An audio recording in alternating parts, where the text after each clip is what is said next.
Assalamualaikum warahmatullahi wabarakatuh.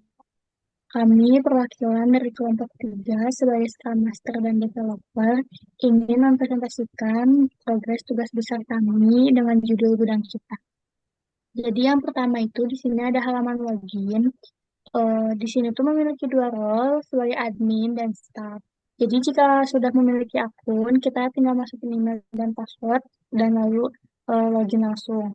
Ketika kita belum memiliki akun, kita bisa melakukan register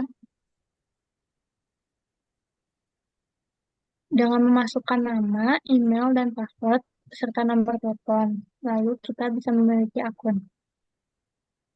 Selanjutnya, kita login sebagai admin.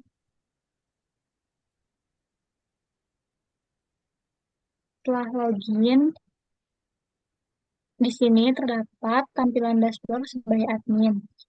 Di sini tuh ada pada dashboard ada total data barang, total supplier, dan total user aktif. Lalu ada diagram laporan keuangannya juga. Ini tuh keuangan per bulannya dan ada distribusi fakturatur barang serta keterangannya sesuai warna. Untuk selanjutnya itu di data pembelian itu mencatat pembelian-pembelian yang sudah dilakukan, di mana contohnya itu jika ada barang yang di mana stoknya itu semisal stoknya tuh sudah menipis dan ada notifikasi stok menipis itu eh, kayak si bagian correct tabs. Kita bisa lakukan restock barang itu di bagian data pembelian ini.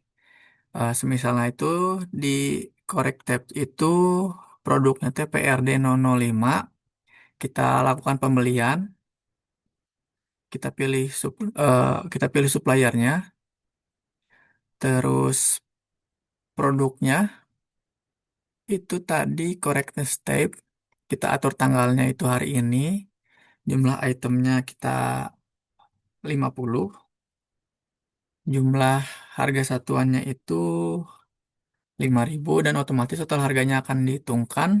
Lalu pilih metode pembayaran, kita pilih transfer bank dan kita simpan. Dan maka otomatis akan tercatat di bagian data pembelian dengan jumlah item yang dibeli itu ada 50.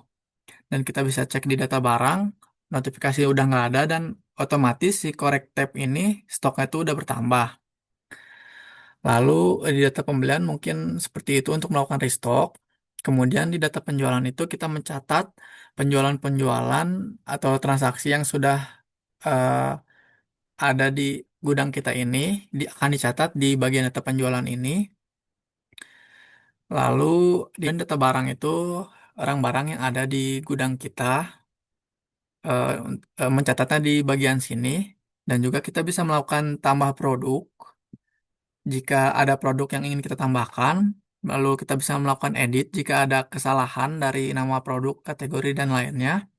Dan jika kita ingin menghapus produknya, kita tinggal hapus juga, sudah bisa berjalan. Lalu di data supplier ini mencatat supplier-supplier siapa saja yang menyuplai barang ke gudang kita ini, di mana itu sama seperti tadi bisa menambah supplier. Jika ingin menambah supplier, bisa melakukan edit dan hapus juga. Kemudian di bagian laporan keuangan itu kita bisa melihat keuangan bulanan. Semisal kita ingin melihat keuangan bulan di bulan Maret, kita bisa tampilkan laporan dan di sini akan menunjukkan apa keuntungan bulanan di bulan Maret ini. Dan juga kita bisa melakukan cetak laporan jika ingin melaporkan keuangan bulan ini ke pimpinan. Lalu halaman cetak data, kita bisa mencetak data produk, supplier, pembelian, pesanan. Jadi sewaktu-waktu dibutuhkan untuk mencetak eh, data-data dari keempat ini, kita bisa melakukan cetak saja dengan klik di cetak data ini untuk dijadikan PDF atau semacamnya untuk dilaporkan. Lalu terakhir di kelola user itu kita bisa melihat total user aktif di mana ada admin dan staff. Dan di sini jika ada staff baru yang ingin mendaftar di gudang kita itu, si admin akan membuatkan akunnya di bagian tambah staff dan juga bisa melakukan edit jika ada terjadi kesalahan dan juga bisa melakukan hapus. Nah, untuk keseluruhan fiturnya mungkin sudah berjalan dengan baik dan sesuai. Dan mungkin di minggu lalu kita mendapatkan revisi di mana kita ada revisi untuk menambahkan fitur search, di mana fitur search ini mencari kan barang tuh nggak cuman kayak 10 biji atau 20 biji gitu, mungkin ada ratusan. Nah, untuk memudahkan dalam mencari barang gitu atau hal lainnya, mungkin fungsi search ini untuk bertujuan untuk itu. Semisalnya kita tik si barangnya dan otomatis akan difilterkan eh, mencari sesuai dengan kata kunci yang sudah diketik itu. Mungkin untuk fitur yang pertama untuk revisi yang sebelumnya itu udah selesai dan bisa. Selanjutnya itu kita membuat pagination yang dimana itu agar memudahkan dalam pencarian barang juga. Jadi tidak perlu nge-scroll sampai bawah.